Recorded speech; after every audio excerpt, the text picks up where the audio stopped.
خبر شامل کرتے ہیں میرپور آزاد کشمیر سے، جہاں گزشتہ روز الیکشن کمشنر عبدالرشید سوریہ کی چوری ہونے والی کار سکھ چین پور کھوکھرا کے مقام سے برساتی نالے سے برآمد ہو گئی۔ نامعلوم چور کار کو برساتی نالے میں چھوڑ کر فرار ہو گئے۔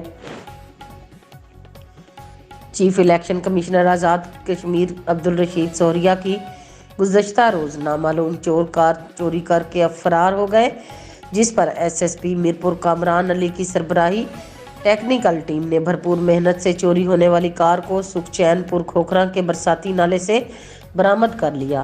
ایس ایس پی میرپور کی زیر نگرانی جدید ٹیکنالوجی اور تفتیش کے طریقوں کو استعمال میں لاتے ہوئے میرپور کے تمام داخلی اور خارجی راستوں پر سیکیورٹی کیمروں اور دیگر ذرائع سے مدد لیتے ہوئے کھوکھرا چیک پوسٹ کے علاقے کی نشاندہی پر پولیس چوکی جاتلاں کے انچارج چودھری ارشد، زاہد بھٹی، یاسر، عدیل اور ندیم نے کارروائی کرتے ہوئے بارش کے دوران کار کی تلاش جاری رکھی۔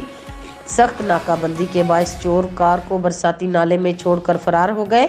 پولیس نے کار کو قبضے میں لے کر نامعلوم چوروں کی تلاش شروع کر دی۔ پولیس کی احسن کارروائی پر عوام علاقہ نے خراج تحسین پیش کیا۔ چودھری ظفر اقبال ظفر، میرپور آزاد کشمیر۔